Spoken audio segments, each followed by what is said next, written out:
5 KG আম মোৰ মানুহজনৰ 3 কেজি আনিবলৈ কৈছে কিন্তু তেওঁ মানে 5 কেজি আনিলে আম বজাৰৰ পৰা এয়া আমৰ আচাৰ বনাওঁ কেনেকৈ বনাওঁ আপোনালোকে ভিডিঅ'টো শেষলৈকে চাই থাকিব আমখিনি এতিয়া প্ৰথমতে মই ধুই পেলাই গোটেইখিনি আম ধুই এদিন ৰ'দত দিওঁ আমখিনি দেখিছিলে ভিডিঅ'ত দেখুৱা আম খোপা 5 কেজি আম এনেকৈ মাজত এনেকৈ দুফাল কৰি এনেকৈ পেলাই এনেকৈ কুটি এনেকৈ বৈয়ামৰ নিমখত দি থওঁ এনেকৈ কুটি মাজৰ গুটিটো গুচাই এনেকৈ কাটিছোঁ দুফাল কৰি গুটিটো পেলাই দিছোঁ এনেকৈ মাজৰ গুটিটো কুকাৰত কেইবাটাও চিটি বনাই আপোনালোকে জোল বনাই খাব পাৰে গুটি এনেকৈ মই 15টা আম এনেকৈ 15টা আম কাটি পেলাই এনেকৈ নিমখ হালধি দি এদিন এয়া গুড়াই থৈছোঁ আচাৰ বনাবলৈ চিচাৰৰ বৈয়ামত এইটো চিচাৰ বৈয়াম ভৰাই থৈছোঁ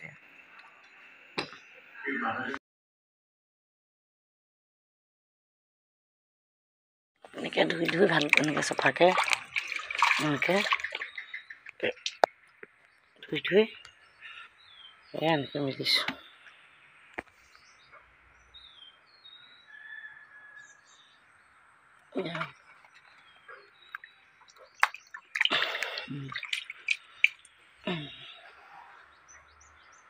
মেলিছোঁ চালনী এখনত ধুই এয়া চালনী ডলাত মেলিম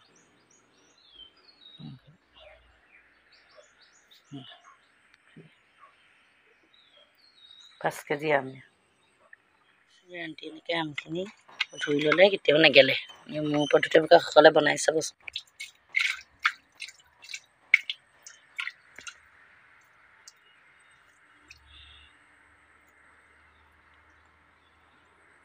এনেকৈ আমখিনি ধুই এনেকৈ ঘৰ চালনী আৰু এনেকৈ কোলাত এই ৰ'দত দি দিছোঁ এটা এনেকৈ কৰিলে আম কেতিয়াও নেগেলে আচ্ছা এতিয়া দিনটো ৰ'দত দি থওঁ গধূলিহে সময় আম এয়া এই ৰ'দ দি ভৰাই আনিছোঁ এয়া কাটিম এতিয়া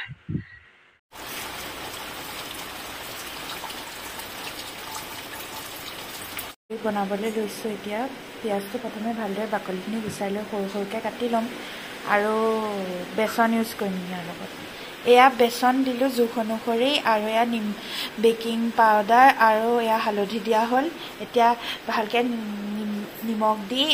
ভালকৈ অকণমান লৰাই ল'ম পানী দি অকণমান গুলি ল'ম তাৰপিছত পিঁয়াজখিনি কাটিকৈ সৰু সৰুকৈ যিটো আকাৰত কাটি লৈ পেলাই ইয়াত মিক্স কৰি ল'ম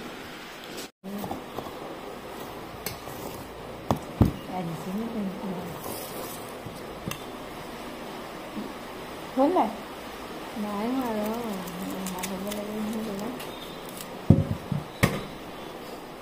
এনেকৈ এয়া দুফাল কৰি লৈছোঁ পিঁয়াজখিনি কাটি ল'লোঁ আৰু এয়া বেটাৰটো বনাই লোৱা হৈছে এতিয়া আমি ইয়াৰ লগত মিক্স কৰি তেলত ভাজিম এনেকৈ বেচনৰ লগত জুবুৰীয়া পকৰী আকাৰ দি ল'ম তাৰপিছত তেলত ভাজিম এয়া ভাজি আছোঁ দেই তেলতে তাতে এয়া ইমান বনালোঁ পিঁয়াজি পকৰী দেখিবলৈ কেনেকুৱা হৈছে ক'ব দেই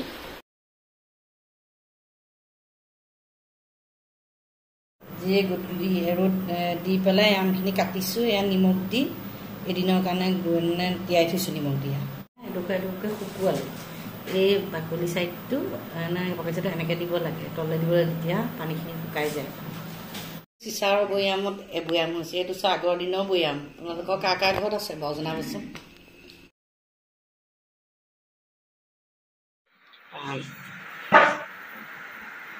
আম মেলি থৈছোঁ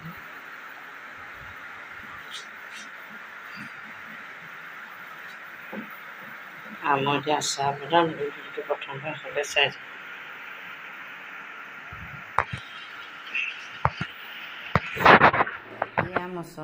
মানে আমৰ আচাৰ বনাবলৈ এয়া ধনিয়া গুড়ি পেকেট জলকীয়া গুড়ি পেকেট আৰু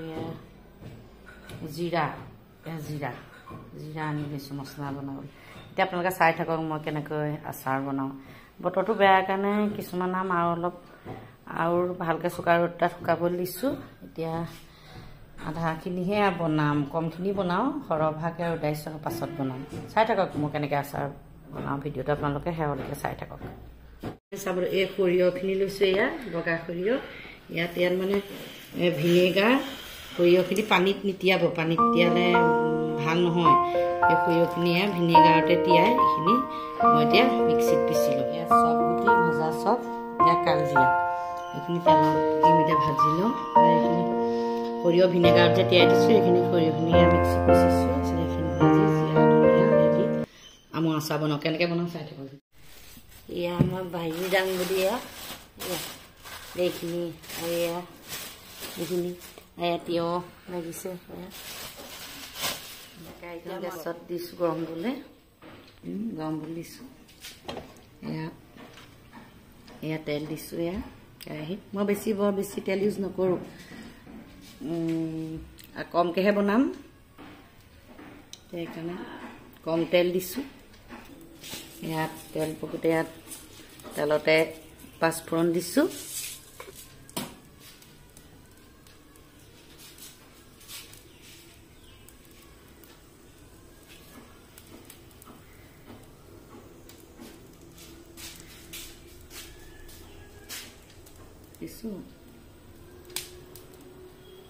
তাৰপৰা ইয়াত চব দিছোঁ কালজিৰা দিছোঁ তেলত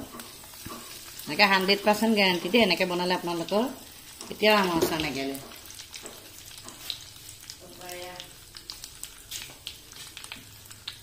পিচি থোৱা সৰিয়হ ভিনেগাৰত যে মই পিচিছিলোঁ আপোনালোকে এইখিনি দিছোঁ এয়া ধনিয়া দিছোঁ ধনিয়া দুচামুচ দিছোঁ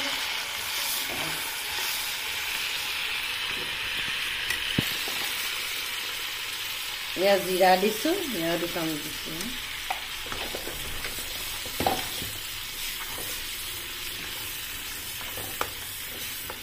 কাশ্মীৰ মিৰ্চ দিছোঁ তাতে মিক্স আপ কৰি লৰাই ল'ম ভালকৈ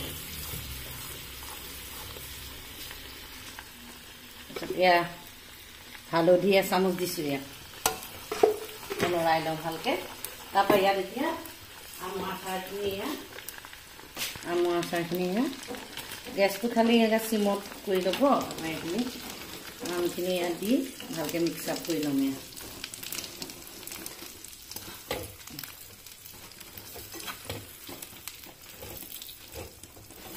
মই কম আধাখিনি বনাইছোঁ মানে 5 কেজি আমৰ আৰু এইখিনি ভালকৈ বতৰ বেয়া কাৰণে ৰ'দত নুশুকালে আকৌ ৰ'দত দি থৈ আহিছে এইখিনি মানে শুকালে পাছত বনাম